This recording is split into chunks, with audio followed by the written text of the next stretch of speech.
Andreas här från overlanding.nu. Vi ska ut och köra jeep idag tillsammans med flera av våra medlemmar och guiden som vi har ibland, Torstein. Vädret är som det var, som det har varit i princip för de flesta. Det snöar och det snöar och det snöar. Och det är ju därför sådana som vi njuter av att kunna vara ute och leka i snön som det är tänkt. Bak mig är en bomstation, eller en bom på den här privata vägen som vi ska köra på. Kostar 80 kronor. Det är väl värt alla pengar för att kunna komma in och så köra lite grann på snö.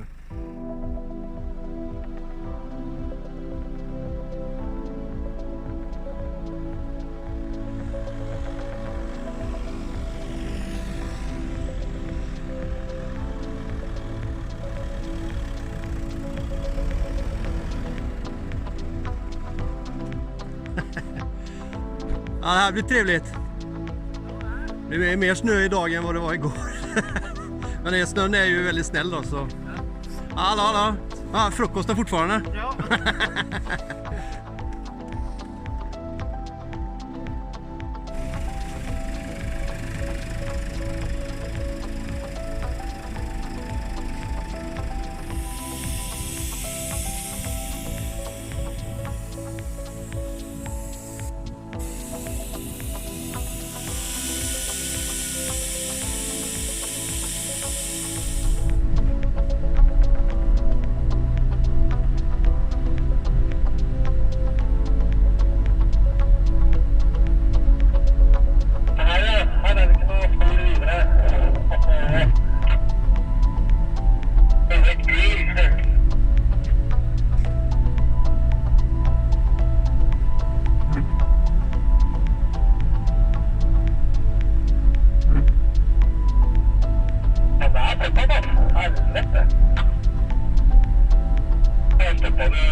Som ni ser så håller Torstein på och lagar en liten väg på en parkeringsplats här uppe i skogen. Det är helt sjuka mängder med snö. Helt episkt. Det kan inte bli så mycket bättre än det här helt klart. Fasiken.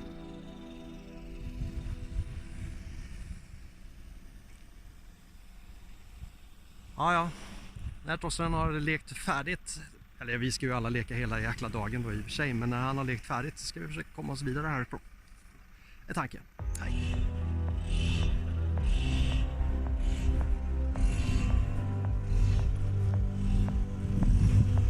Var det gjorde framåt? Nå. Var det var lite usikt på snöna? Ja. Nej, det gör det.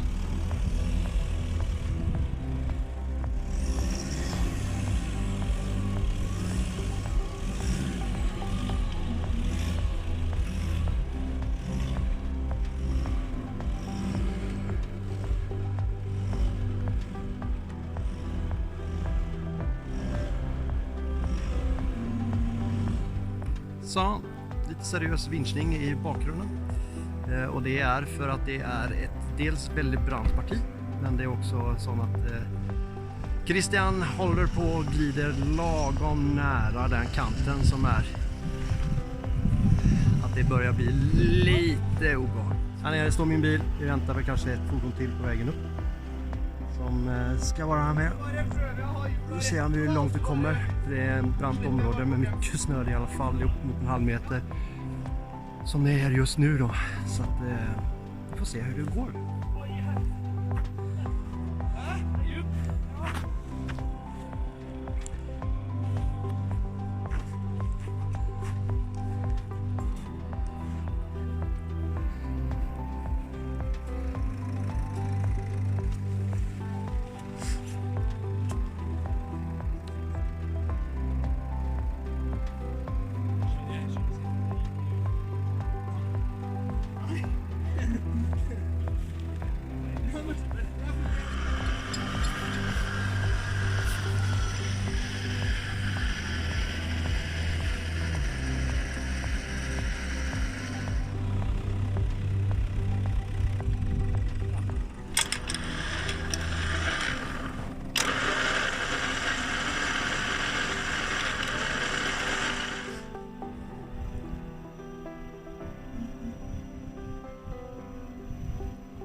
Spørsmålet er hvor lenge gidder vi det her?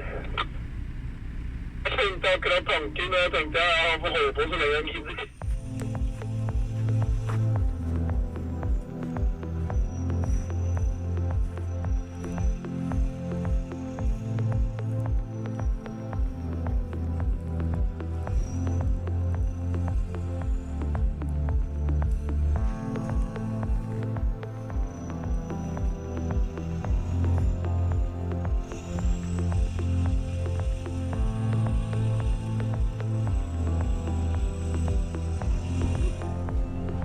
Går bra här inne? Ja, fy faen. Det her er helt rått, ass. Det här är episkt fint.